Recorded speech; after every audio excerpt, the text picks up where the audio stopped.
देवस्य धीमहि धियो यो नः प्रचोदयात्।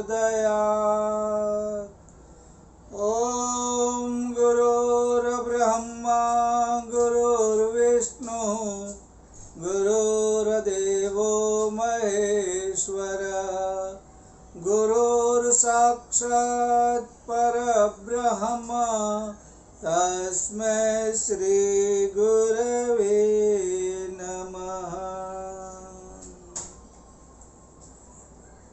भगवान ने बहुत कुछ दिया है। समस्या ये है कि उसका उपयोग हम किस तरह करें।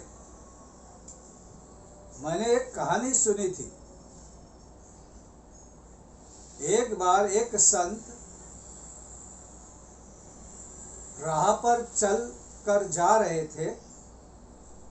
वहां पर उसने देखा एक आदमी जा रहा था। उसने कहा, अरे बेटे कहाँ जा रहा है, पहचाना मुझे? उसने कहा, हाँ मैं पहचान लिया आपको। आप वो संत है जिन्होंने आशीर्वाद से मेरी आंखें दी। मैं अंधा था, मुझे दिखता नहीं था, लेकिन आपने करुणा की, आपने कृपा की, आपने मेहरबानी की, आपने आशीर्वाद दिए और मेरी आंखें आ गई। बहुत अच्छे बेटे, अब कहाँ जा रहा है?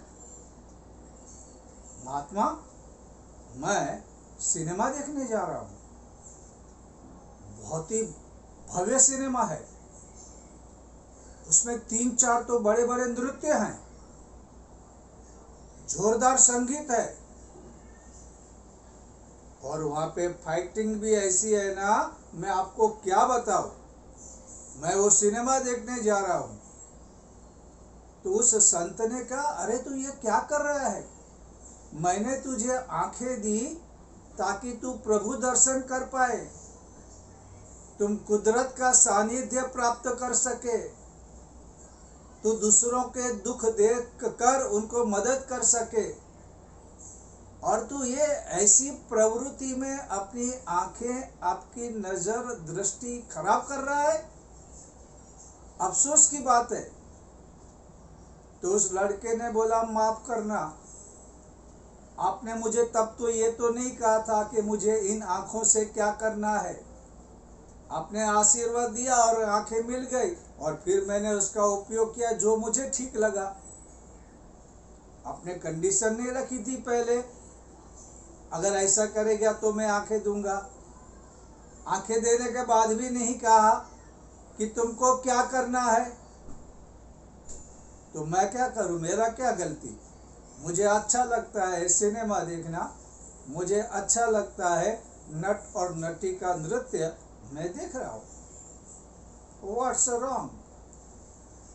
संत बेचारे सर झुकाकर वहां से चले गए।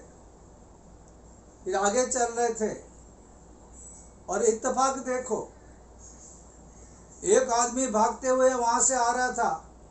संत ने पहचान लिया। उसने बोला, रुक रुक, तू कहाँ भाग रहा है? अरे उसने कहा, संत आप, महात्मा, आपने मुझे पैर दिए, मैं लंगड़ा था, मेरा पाँव काम नहीं करता था, आपके आशीर्वाद से मुझे पैर मिले, लेकिन रुकना मेरे लिए संभव नहीं। अरे तो कहाँ जा रहा है, कहाँ भाग रहा है? बोलता, मेरा दुश्मन आगे भाग रहा है, मैं उसे पकड़ना चाहता हूँ, मैं उसे मार ही डालूंगा। तो संत ने कहा, बेटा तू ये क्या कर रहा है? मैंने तुझे पाँव दिए थे परोपकार के लिए, यात्रा करने के लिए, और तू मारने के लिए भाग रहा है। तो उसने कहा, माफ करना, आपने कब कहा था कि मुझे इसका क्या करना है? आपने तो आशीर्वाद दिए, पैर मिल गए, अब तो मुझे लगता है कि सबकी दुश्मनी अभी निभानी है, एक एक को चुन चुन कर मारूंगा। एक्सक्यूज मी, मुझे जाने दो। वो भाग जाएगा, और वो चला गया। महात्मा परेशान हो गए, ये क्या हो गया, ऐसा क्यों हो रहा है? इतने में एक तीसरा आदमी आ रहा था, उसके हाथ में लाठी थी। उसने पहचान लिया ये वही है जिसके हाथ काम नहीं करते थे, जिसके स्नायु निकम्मे हो गए थे। अपनी प्राण शक्ति से, अपने आशीर्वाद से उनको हाथ दिया। उसने कहा अरे पहचाना? बोलता पहचान लिया महाराज, आपने मुझे हाथ दिए, अब कहाँ जा रहा है? बोलता है कि ये जितने भी जानवर है इनको मारना है मुझे, इनको जितना ज़्यादा मारूंगा उतने ज़्यादा पैसा मिलेंगे, और इसको कत्ल खाने में आधा बेहोश में इधर ही कर दूंगा मार मार के। अरे ये क्या कर रहा है? मैंने तुझे हाथ दिए थे दूसरों को मदद करने के लिए, दूसरों को हेल्प करने के लिए, अपना कर्तव्य निभाने के लिए, अपने माता पिता की सेवा करने के लिए, ये तू क्या कर रहा है? तो उसने भी कहा माफ करना महाराज, आपने कब कहा था कि इन हाथों का क्या करना है? आपने तो आशीर्वाद दिए, अब मुझे अच्छा लग रहा है कि चलो इन हाथों से मार मार कर बहुत सारे पशुओं को मैं बेहोश करूंगा, बेच डालूंगा, कत्ल खाने में चले जाएंगे और मेरे पास इतने सारे पैसे आ जाएंगे। आपने तो नहीं कहा था क्या करना चाहिए। वो संत परेशान हो गए, और सचमुच में परेशान होने जैसी बात है। लेकिन ये कहानी सिर्फ उन तक सीमित नहीं है, ये कहानी हम तक भी आती है। हमारे पास भी सब कुछ है, हाथ पाँव पैर सर, हमारे पास न जाने कितने साधन हैं, लेकिन सबसे बड़ी ट्रेजेडी है इसका क्या करना है इसका पता नहीं, या तो इसका गलत उपयोग करते चले जा रहे हैं। हम आगे आगे बढ़ रहे हैं, क्या करना है, सही या गलत है, इसके बारे में हम लोग कभी भी नहीं सोचते। और ये विकट प्रश्न है, सबका प्रश्न है, सब परेशान हैं। और ये सब देखकर परम पूज्य गुरुदेव ने प्रज्ञा पुराण लिखा। प्रज्ञा पुराण ये पुराण है। आप कहेंगे भाई साहब ये क्या बात कर रहे हो, 18 पुराण तो है, वेद व्यास जी ने लिखे, अब ये 19वां क्यों? इससे क्या मतलब निकलेगा? तो इसका जवाब एक ही है, जैसी जैसी बीमारी होती है वैसा वैसा उसका इलाज होता है। कोरोना आने के बाद ट्रीटमेंट सब अलग अलग होने लगी। कोरोना के लिए सब दवाखाने अस्पताल अलग तरीके से बनने लगी, क्योंकि उसका इलाज करना है। उसी तरह आज जो हमारी मानसिक बीमारियां हैं, गलत रास्ते पर हमारा जो थिंकिंग, हमारा जो सोचना वो गलत होते जा रहा है, और जैसा हम गलत सोचते हैं गलत कार्य भी करते हैं। उसको ठीक करने के लिए, उसके लिए दिमाग चाहिए, उसके लिए प्रज्ञा का कोई इलाज होना चाहिए, इसलिए प्रज्ञा पुराण लिखा गया। ये परम पूज्य गुरुदेव की वाणी है, या यो कहिए अमर वाणी है। उनका जो संदेश है, उनकी जो बातें हैं, वे सारी प्रज्ञा पुराण में लिखी गई है। आपके आसपास कोई साहित्य स्टॉल हो तो आपको प्रज्ञा पुराण मिल जाएगी।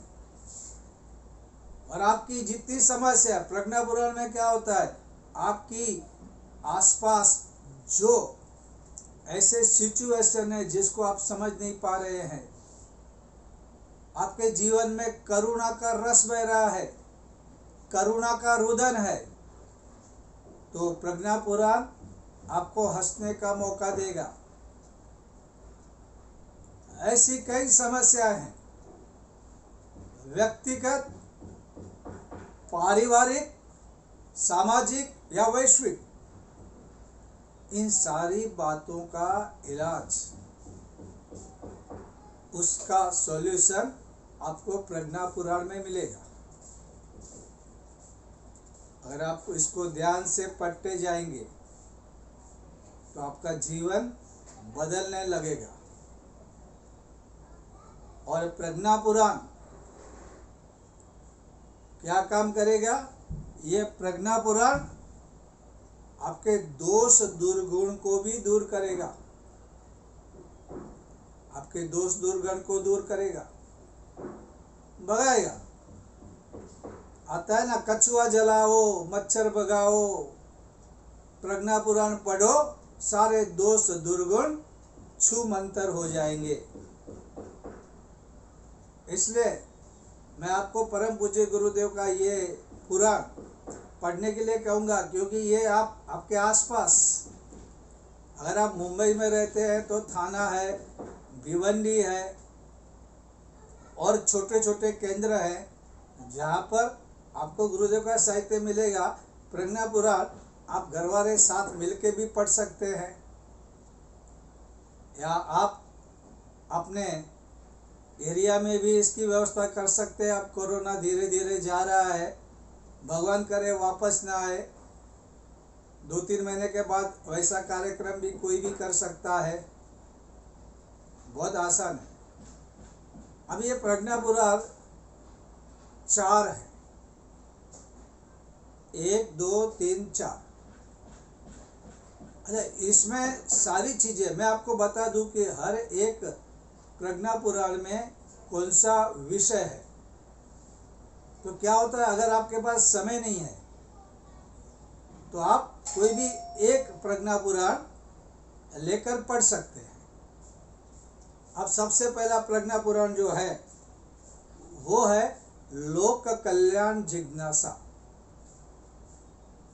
देखो, लोगों का कल्याण करना, लोगों की भलाई करना, अगर ये हमारे मन में आता है और ये अगर हम नसीबदार हैं, इतना अच्छा विचार, इतना उम्दा विचार अगर हमारे मन में आता है, तो लोक जिज्ञासा, लोगों का कल्याण कैसे करना, ये सारा मार्ग, और लोक कल्याण करते करते क्या होगा, अपना कल्याण करने की भी संभावना बढ़ती जाएगी और जीवन को संयमित करने का रास्ता भी हमको मिल जाएगा।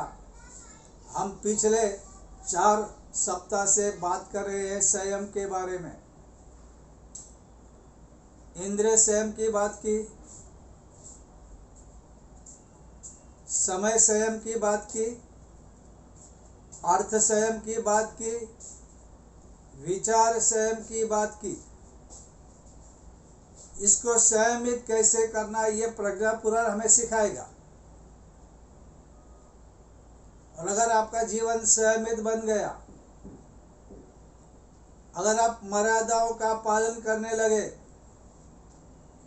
अगर आप अच्छी आदतें डेवलप करके उस आदतों को पकड़े रखे, तो आपका जीवन सचमुच में बदल जाएगा। तो यह प्रज्ञा पुराण हुआ पहला। दूसरा है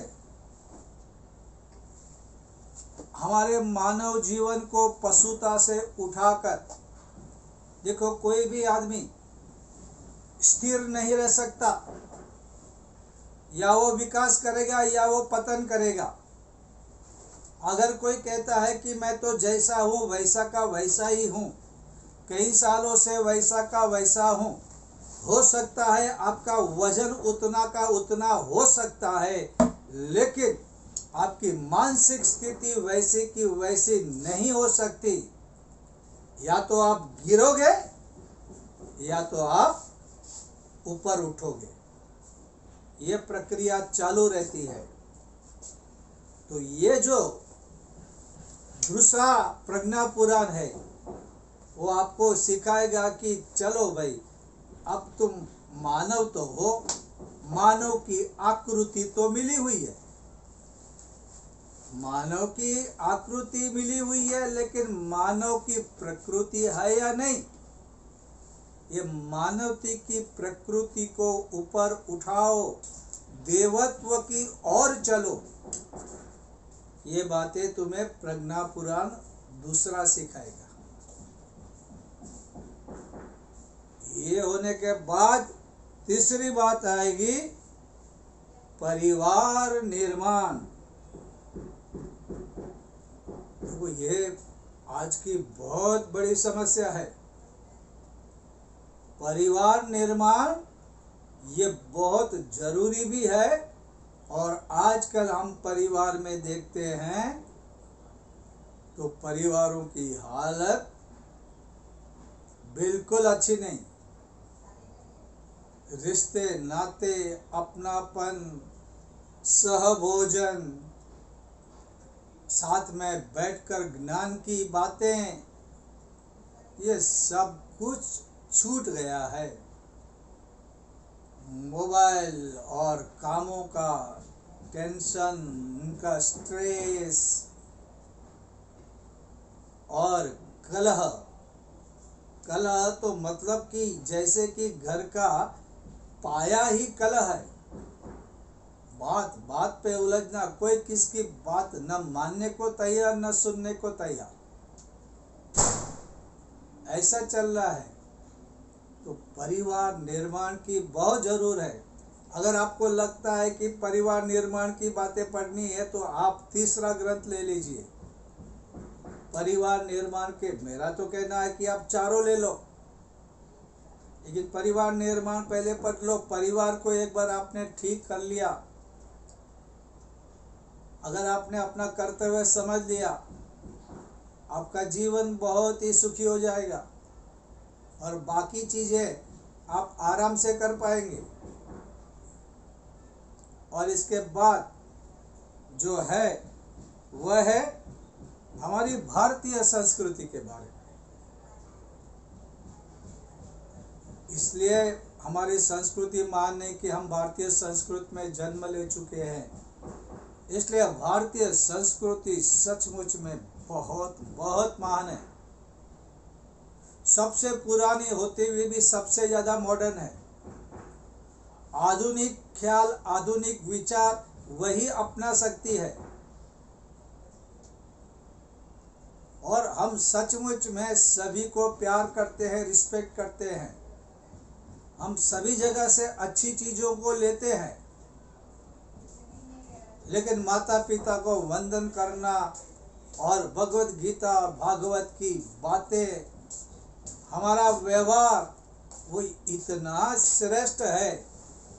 तो अगर हम अपनी संस्कृति को नहीं समझ पाएंगे, हम हमारे जीवन में नहीं उतारेंगे, इतना ही नहीं, भारतीय संस्कृति क्या है ये भी हमारे बच्चों को पता नहीं। अच्छा, बच्चों की बातें छोड़ो, हमारे बड़े लोगों को भी किसको पता है?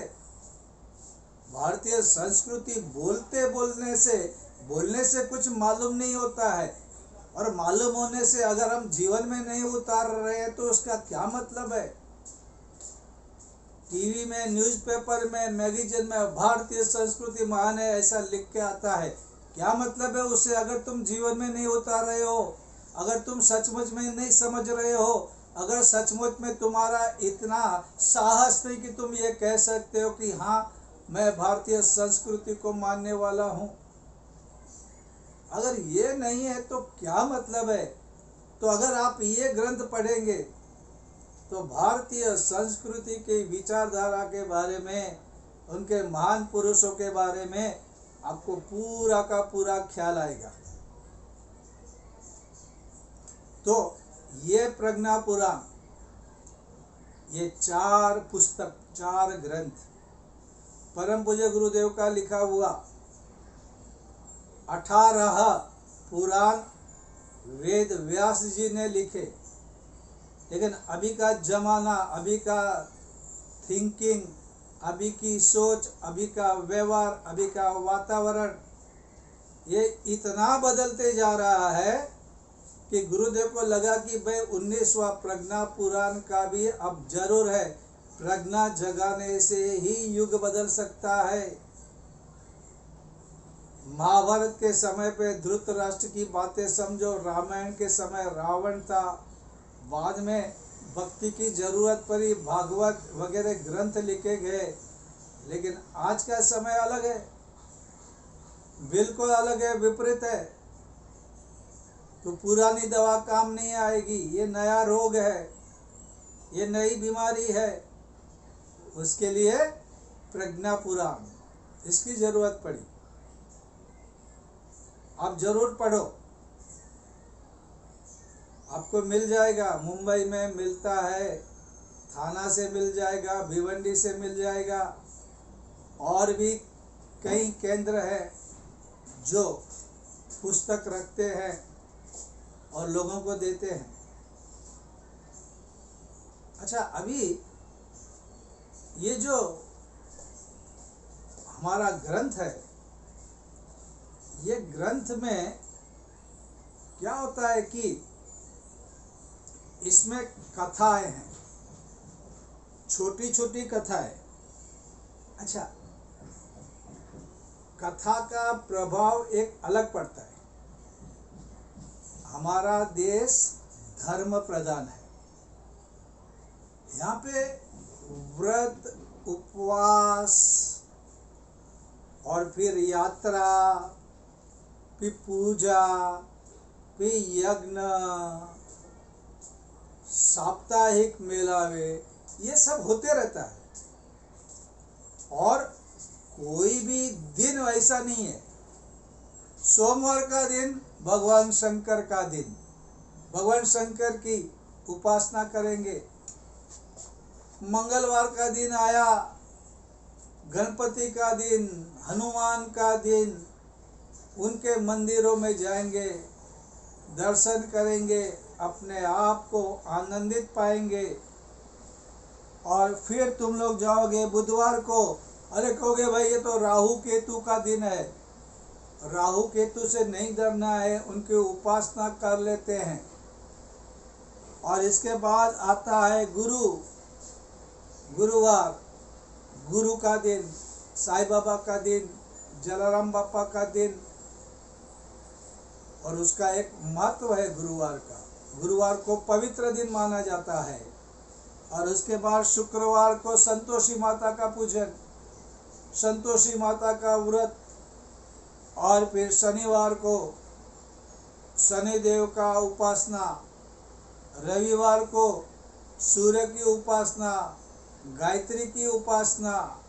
ये तो बहुत कम हम लोगों ने गिने। हर एक दिन, हर एक तिथि, हर एक पक्ष, ये हमारे लिए धर्म के लिए है, क्योंकि भारत धर्म प्रधान देश है। तो न जाने कितने व्रत, उपवास, दिन, ये सब चलते रहते हैं। और कथाएं क्या करती है, आपको पता है, होम्योपैथी की दवाएं, अगर आप कभी होम्योपैथी की दवा ली होगी या किसी दोस्त की दुकान पर या दवाखाने में गए होंगे, तो क्या होता है कि उसकी छोटी छोटी गोलियां होती है सफ़ेद रंग की, एकदम छोटी, और वापस सभी गोलियां मीठी मीठी। हमारी एलोपैथी में तो कोई गोली तीखी रहेगी, कोई तो गले में ऐसी कड़वी लगेगी, और बच्चे लोग या तो कोई लोग तो मुंह में डालेगा, वॉमिट कर देगा, खा नहीं पाते, क्योंकि उसकी जो खुशबू या बदबू जो कहो, उसका रंग, रूप, आकार सब अलग रहता है। लेकिन होम्योपैथी में क्या है, छोटी छोटी गोली, छोटी छोटी, फिर मीठी मीठी, सबका स्वाद एक, मुंह में डाल लो, निगल जाओगे और वह असर दिखाएगा। कथाओं का ऐसा ही है। कथाएं क्या होती है, कभी कोई छोटी होती है, बड़ी होती है, और आपको सबको कथाएं अच्छी लगती है, कहानियां सबको अच्छी लगती है। लगता नहीं कोई आपके मुंह में डाल रहा है गोली की तरह। वो सहजता से आदमी मीठी मीठी बातें को समझ के ले लेता है, दिलो दिमाग में बिठा देता है और वो दिमाग से लेकर शरीर में असर करने लगती है। आदमी कथा सुन के बदलने लगता है।